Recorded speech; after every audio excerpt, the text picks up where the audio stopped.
I never imagined my brother would be the person to make me question everything I thought about family. But here I was, standing in the middle of his fancy birthday dinner, completely humiliated in front of a room full of people. My name is Jake, and I'm 27. I've always been the guy who gets called when things go wrong. You need money? Call Jake. Your car's broken? Jake will fix it. Stressed about a life decision? Ask Jake for advice. I never minded being the dependable one. I liked it. It felt good to be needed, to know I was helping out my family. But this was the point where it all went wrong. It all started when Matt, my older brother, turned 30. Matt and I were close growing up, but the older we got, the more distant we became. He married Lisa 2 years ago, and since then, things have felt different. I guess it was just the natural progression of things. He had a wife, his own life, and I was left to support him in every way possible. I didn't mind. I wasn't expecting anything in return. After all, we were family. This birthday party was supposed to be a nice way to celebrate Matt's big 3-0, so when he invited me, I agreed without hesitation. A few weeks before, Lisa sent me an invitation, and I didn't think much of it at the time. But as the day approached, I started getting uneasy. There were subtle things Matt had said, little offhand comments here and there, that made me realize how much I had been taken for granted. Jake, could you help me out with the party arrangements? You know how I am with planning these things, Matt had said, a week before the dinner. I didn't think it was anything out of the ordinary. Sure, I said. I'll help out. What do you need? Well, if you could cover the catering deposit, that'd be great. I'll pay you back when I get paid, he'd replied, as casually as if I'd asked to borrow a book. No problem, I thought. I transferred the money, and everything went ahead. But as the days wore on, I began to feel a gnawing sense of discomfort. It wasn't just the money, it was the way Matt acted as if I was some kind of tool, someone to be used for favors. But I told myself, it's his birthday. Just suck it up and enjoy the night. The day of the party arrived, and I got dressed in a nice suit, picked up a high-end gift for Matt, a smartwatch I knew he'd been eyeing for months, and drove over to the venue. It was a beautiful restaurant, the kind that had dim lighting, polished wood floors, and chandeliers that made everything look more expensive than it actually was. I arrived early, hoping to settle in before things got too chaotic. But as I walked inside, I immediately noticed something off. The first thing that caught my attention was the seating arrangement. It was elaborate, tables arranged in a way that looked like a scene from a wedding, complete with name cards for everyone. There were multiple long tables, each beautifully set, but no one had arrived yet. I looked for my name card. It wasn't there. My stomach dropped. I checked again, scanning each table more carefully, trying to ignore the growing unease in my chest. But there was nothing. Panic started creeping in, and I tried to keep my face neutral. Maybe it was a mistake. Maybe they just hadn't put it out yet. So, I stood by the bar, waiting, hoping for someone to show up and explain it away. The room slowly began to fill with guests, friends of Matt and Lisa, distant relatives, and a few coworkers of theirs. Still, no one approached me. Then I saw Lisa. She was talking to a few people near the front, laughing and being the perfect hostess. Her smile never reached her eyes, and that uneasy feeling in my gut grew. I walked up to her, trying to keep my voice calm. Hey, Lisa, is there a mistake with the seating? I asked, trying to keep the tone light. She turned, her face lighting up at the sight of me. Oh, Jake, you're here. That's great, she said, a little too enthusiastically. Yeah, seating's a little tight. We had to make some adjustments. I smiled, though my insides were starting to churn. Yeah, but I don't see a place card for me. Her expression shifted for a moment, just a flicker, but it was enough for me to notice. She hesitated before speaking. Well, we were trying to prioritize the close family and the important guests, you know, she said, her voice taking on that syrupy sweet tone I was starting to despise. We made some changes at the last minute, but don't worry. I'm sure we'll find a seat for you. I nodded, trying to keep my cool. I wasn't going to make a scene yet, but as I turned to look around, my eyes caught something I didn't expect. There, at the very front of the room, was Matt, sitting with Lisa and a few of their friends, laughing and enjoying himself. He was sitting with all the important guests, all of them in fancy suits and dresses, completely oblivious to the discomfort starting to bubble up inside me. I felt a sting in my chest. I was family. Why wasn't I sitting with them? I turned back to Lisa, feeling the anger rising now. Lisa, what do you mean by important guests? I'm his brother. Shouldn't I be sitting with the family? She blinked, clearly caught off guard by my directness. Oh, well, she said, her voice trailing off. We had to make some decisions. You know how these things go. We had to have a balance. I felt my hands start to shake. A balance? I repeated, my voice thick with frustration. So, you couldn't find a place for me at the main table, but you've got room for all of Matt's coworkers and their plus ones? Lisa's smile faltered, but she quickly recovered. Jake, please don't take it personally. It's just a seating arrangement. You're still part of the evening. I couldn't take it anymore. This is ridiculous, I snapped, my voice louder now. A few heads turned in my direction. I've done everything for you too. I loaned Matt money when he needed it. I co-signed on your mortgage. I've done everything to help you two out, and this is how you repay me. Lisa's eyes widened. Jake, calm down. It's not that big of a deal. I took a deep breath, trying to control my anger. But the words had already escaped, and I couldn't take them back. Yeah, you're right. It's not a big deal. Just like I'm not a big deal, right?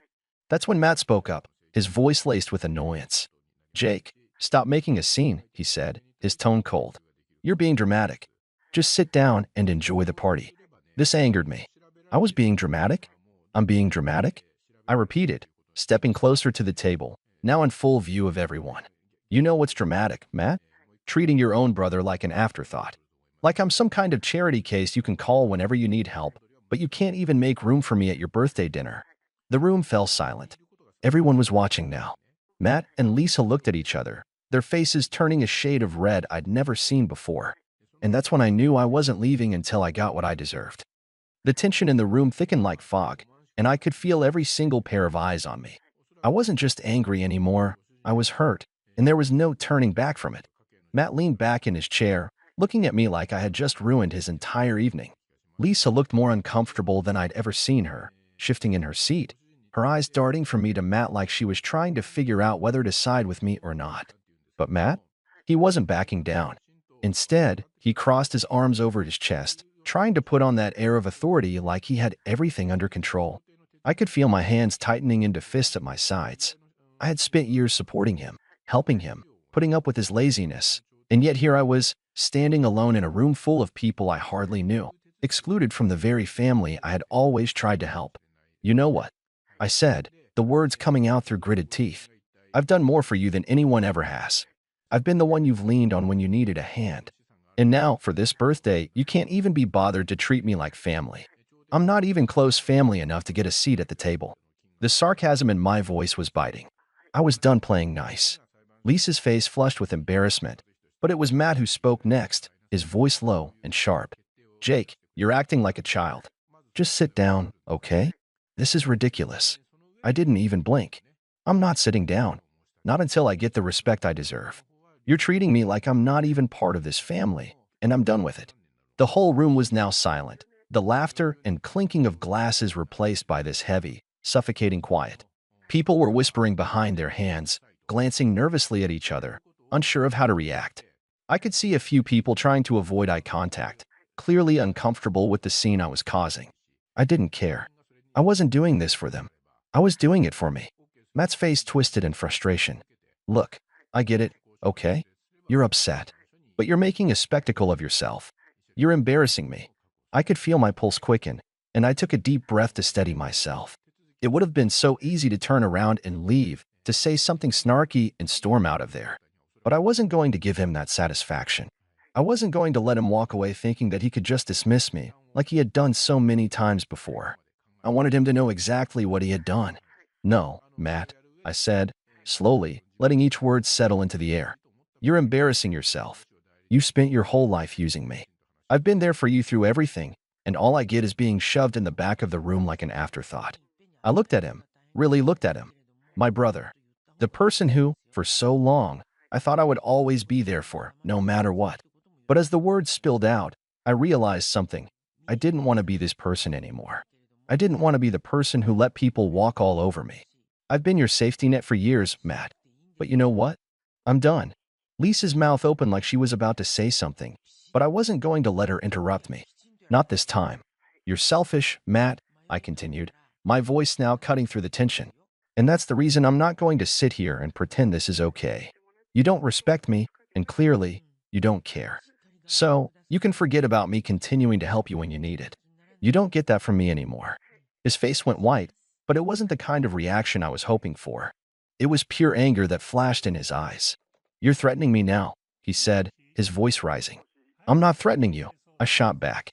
"I'm setting a boundary, and I'm done letting you walk all over me." There was a long pause, the kind of silence that was heavy with all the unspoken words we had never said to each other. It was like everything had come to a head in that moment. For a second, I thought maybe I had overdone it. Maybe I had taken things too far.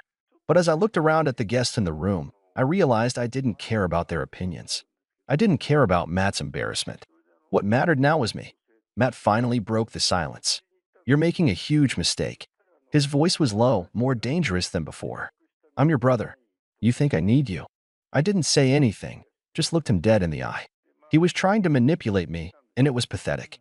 He had always leaned on me, always knew I'd be there. And now that I was finally standing up for myself, he couldn't handle it. Lisa's face was pale now, a mix of shock and discomfort. "Matt," she said quietly, "maybe you should just calm down and—" "No, Lisa. Let him speak. Let him get it all out." I cut her off. "Because I'm done. No more favors. No more loans. No more doing your dirty work. You two want to treat me like I'm invisible? Fine. I'll just start acting like it." I could see it in Matt's eyes now. The fear. The realization that he had pushed me too far. The man who had always relied on me for everything was suddenly starting to see the consequences of taking me for granted. It felt good. It felt like a weight had been lifted from my shoulders. But the night wasn't over yet, and the real turning point was just around the corner. As the silence stretched on, I could feel the weight of the room pressing in on me. Everyone was waiting for someone to say something, but I didn't want to give them the satisfaction of seeing me back down. I wasn't backing off now, no matter what.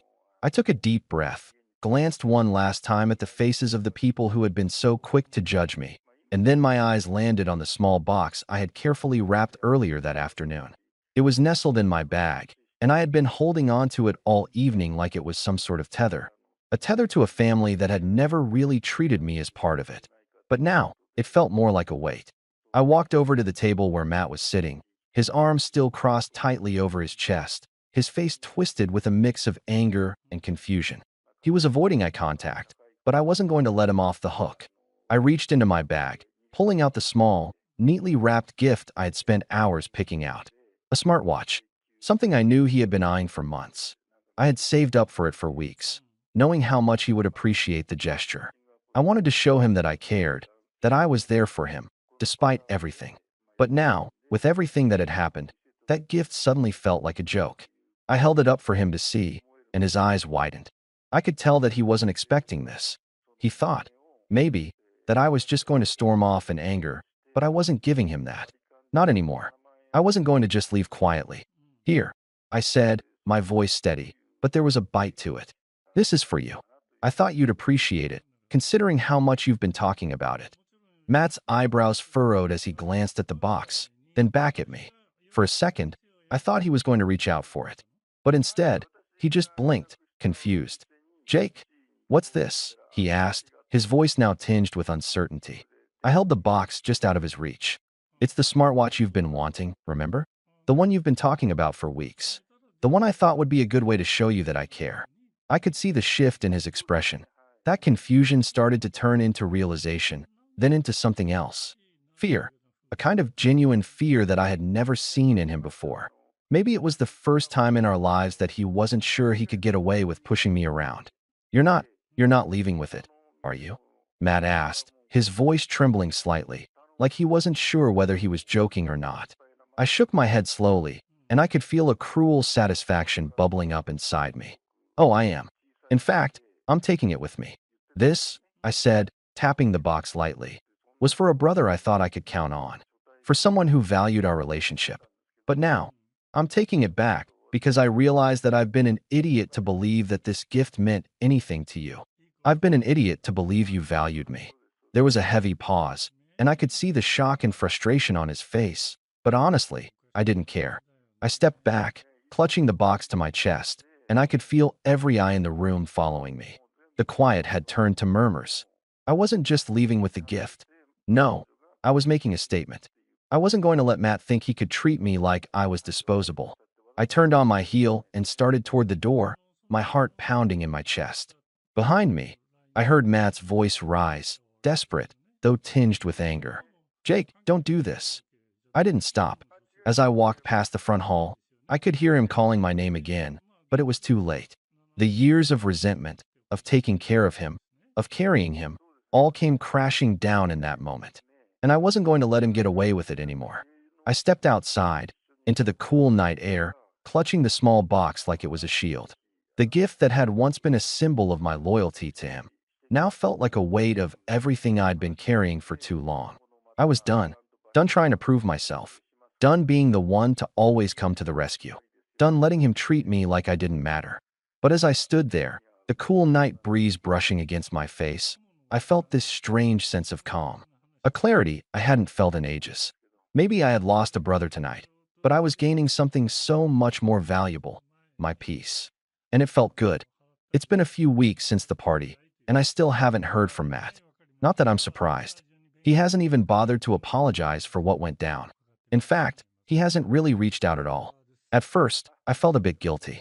I questioned myself, wondering if maybe I went too far, if taking the gift back was a step too harsh. But then I remembered everything that led up to that night.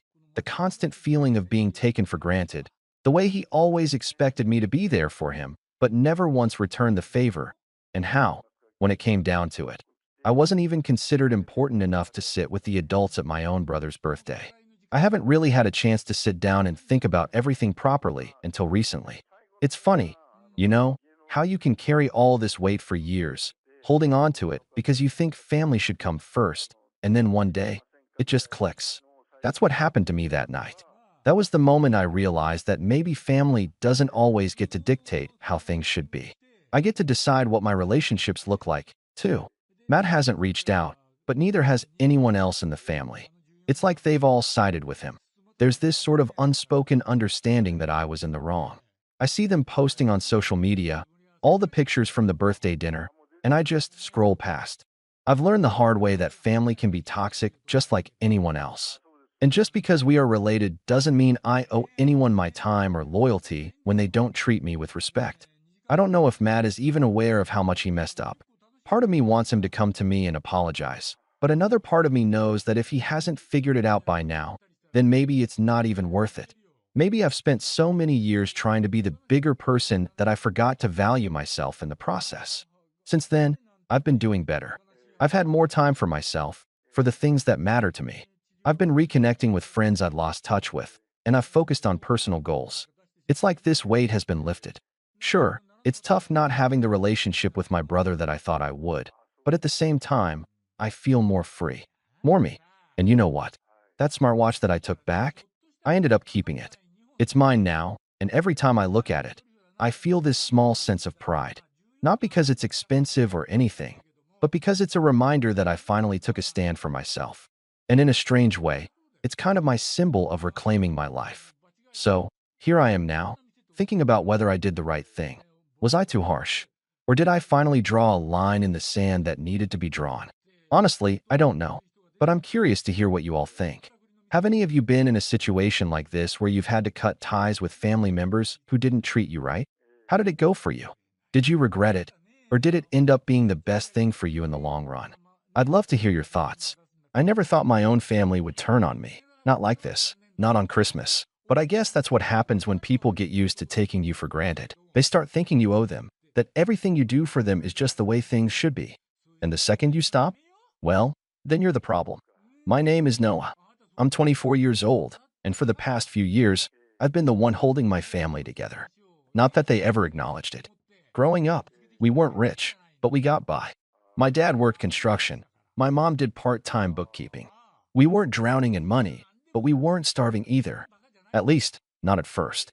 Things changed when my dad hurt his back on the job a few years ago. He stopped working, said he was waiting on disability checks that never seemed to come. My mom picked up more hours, but even then, it wasn't enough. At first, I helped out because that's what family does. When I got my first job at 18, I gave them a little here and there, helped with groceries, covered the electric bill once in a while. But somehow, over the years, it became expected.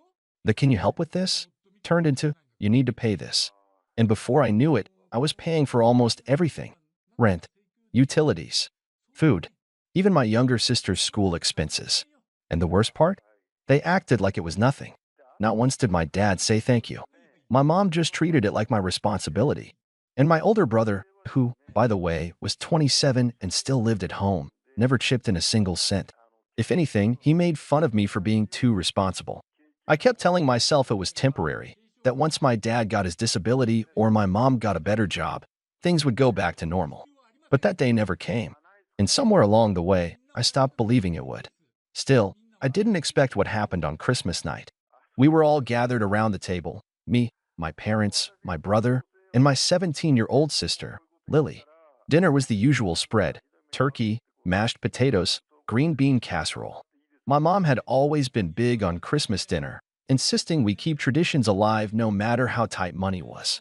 For the first half of the meal, everything seemed normal. My dad was drinking, no surprise there. My brother was glued to his phone, occasionally making a sarcastic comment whenever my mom tried to start a conversation. Lily was scrolling through social media. Just another holiday in the family. Then, somewhere between passing the stuffing and my dad pouring himself another glass of whiskey, the conversation shifted. "You know," my dad said, leaning back in his chair, "Noah's been living here rent-free for years now." I stopped mid-bite, my fork hovering over my plate. "What?" Mom nodded, as if this was something they'd discussed before. "We've been talking, honey. You're 24 now. It's time you moved out and started your own life." I stared at them. "You can't be serious." My brother snorted. "Dude, you're way too old to still be living at home." I set my fork down carefully. "I pay to live here." My dad waved a hand dismissively. "That's not the point. A man your age shouldn't be living with his parents." I laughed, a short, humorless sound.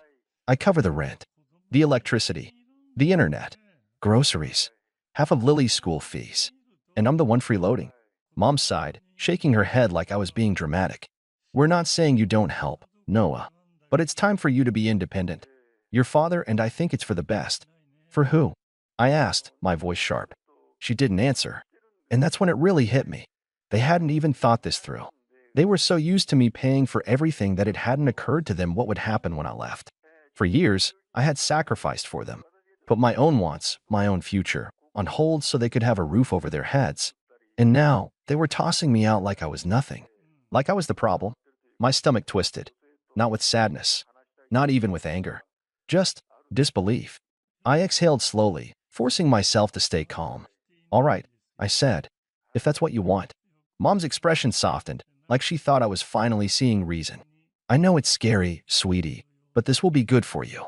We can even help you look for a place." I almost laughed. Instead, I just nodded. "I'll start packing tomorrow." And for the first time that night, a flicker of uncertainty crossed her face. The next morning, I woke up early. Not because I wanted to, but because I barely slept. The conversation from last night kept playing in my head on an endless loop. The way my dad had leaned back in his chair like he was doing me a favor. The way my mom had spoken to me like I was a child who just didn't understand what was best for him.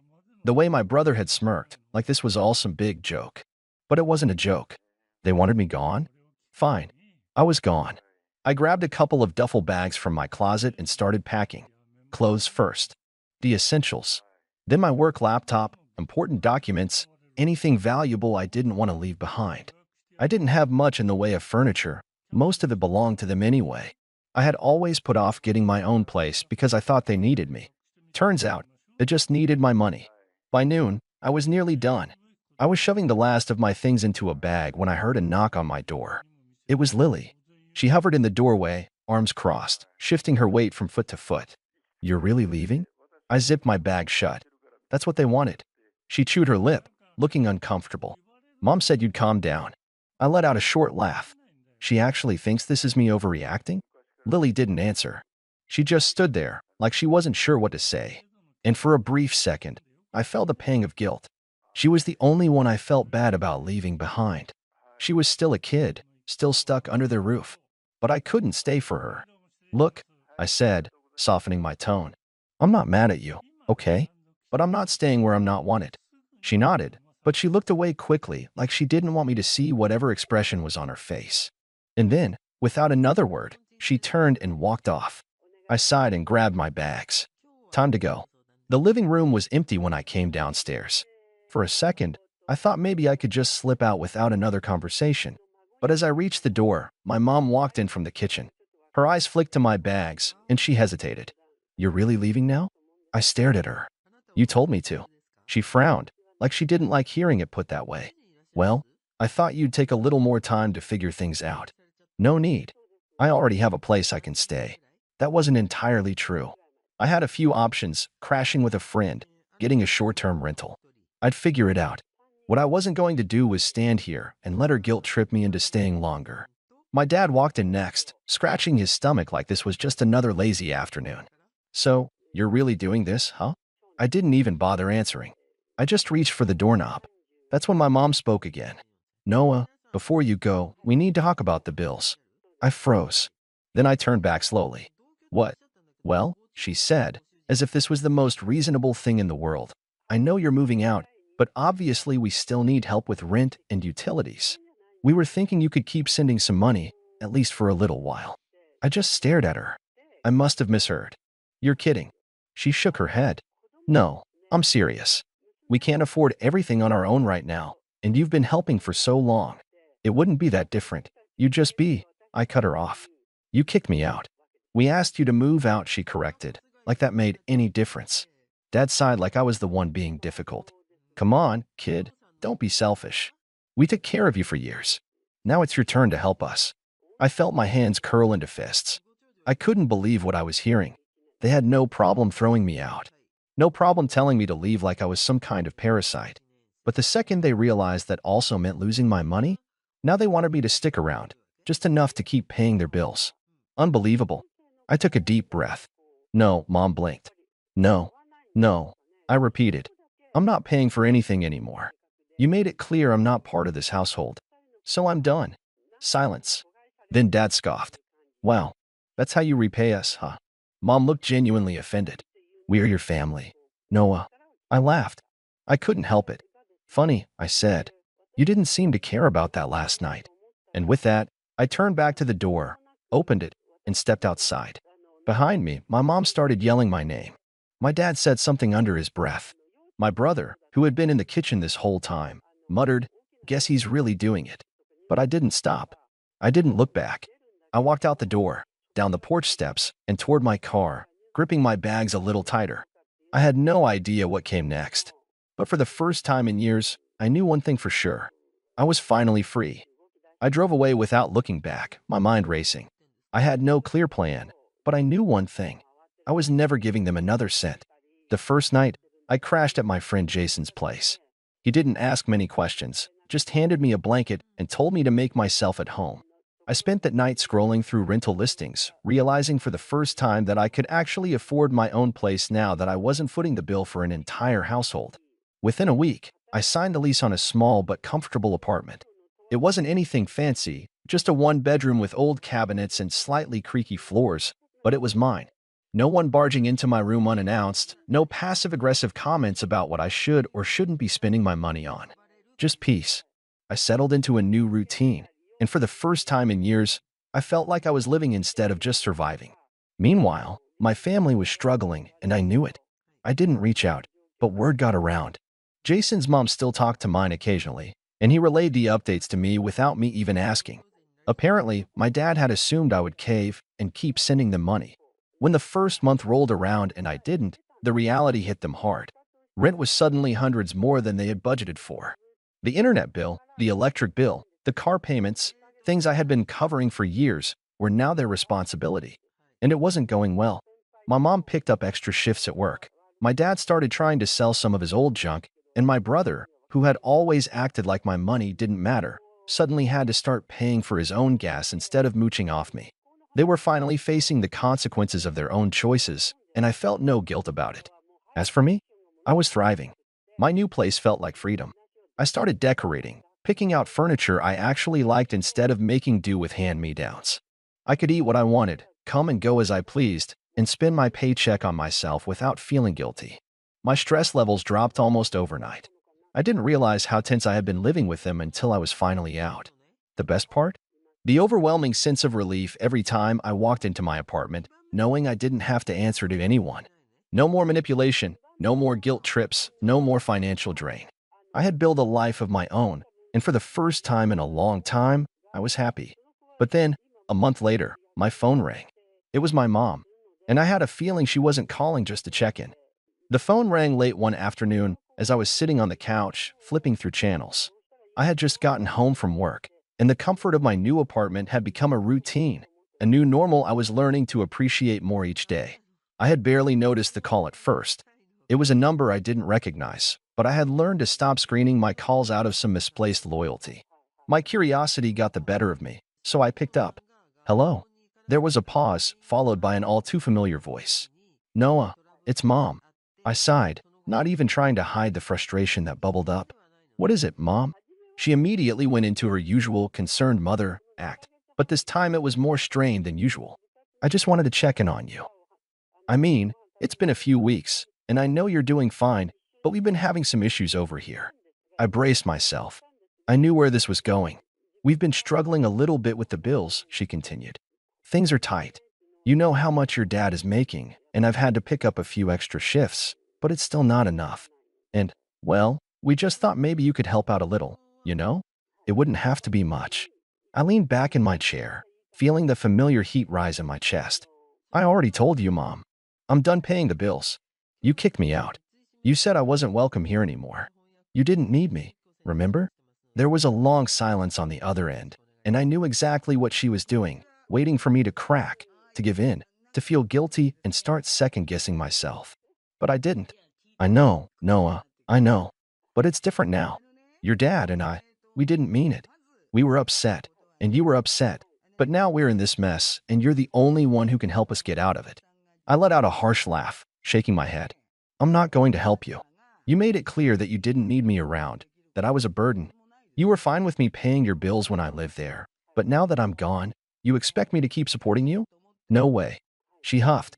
You don't understand, Noah. This isn't about that. This is about family. You're still our son, and family helps each other out when times are tough. I sat up straighter, clenching my jaw. Yeah, family. Funny how that concept only seems to apply when you need something from me. When I needed help, I was invisible. Don't try to use that excuse now. Look, Noah, she said, her voice dropping into a pleading tone. We've tried everything. But without your contribution, we're going to lose the house. You can't expect us to just figure this out without you. It's your fault too. You have to help. My heart raced, and the anger started to flood in. My fault? Are you serious? I'm not responsible for your poor decisions. I'm not responsible for your finances, Mom. You and Dad made your choices, and now you have to deal with the consequences. I'm begging you, please. You can't just leave us like this. We need you. The words stung, not because I felt guilty, but because I realized how manipulative this all had become. I could feel the weight of their guilt, the desperate attempt to reel me back in. But I had drawn a line. They'd crossed it. There was no going back. I stayed silent for a moment. Then, slowly, I spoke. I can't help you. I won't. You wanted me gone, and now I'm gone. I'm sorry you're struggling, but that's not my problem. There was another long silence. I could hear the faint sound of her breathing, and then she hung up without saying another word. I sat there for a long time afterward, feeling a mixture of relief and guilt. I didn't want to feel guilty, but I couldn't help it. After everything that had happened, I knew I had made the right choice, but I still hated seeing them struggle. But I didn't give them any more of my time. I didn't call. I didn't go to visit. And I certainly didn't send any money. A few days later, I got a text from my dad. It was short. Come home, Noah. We need to talk. I ignored it. That was when they started showing up. It was a Saturday when they showed up at my apartment. My mom and dad, standing at my front door like they had every right to be there. My heart dropped when I saw them through the peephole. They hadn't called in advance, hadn't texted or asked for a meeting. They just showed up. I opened the door slowly, trying to maintain composure. What are you doing here? I asked, trying to sound neutral, even though the anger was bubbling just beneath the surface. We need to talk, my dad said, voice low and demanding. He was always the more stubborn one, the one who couldn't accept that things weren't going his way. I told you, I don't want to talk to you. I stood firm in the doorway, blocking them from entering. You made it clear where I stand. I'm not going to keep bailing you out just because you didn't plan for the consequences of your actions. My mom, standing behind my dad, finally spoke up. Noah, this is ridiculous. We're family. You can't just leave us to fend for ourselves. And why not? I snapped. You didn't care about me when I was paying for everything, so why should I care about you now? Because you owe us. My dad's voice rose, more desperate now. We gave you everything. You didn't have to worry about bills. We let you live under our roof for all those years. And now you want to just walk away from all of it? You can't do that. You have to help us. You're not getting a penny from me. I stood my ground, not even moving an inch. They stood there, glaring at me for a long moment. The tension between us was palpable, a thick, suffocating wall of anger and hurt. And then, my dad did something I hadn't expected. He stepped forward and pushed past me. Get out of the way, Noah. I didn't even try to stop him.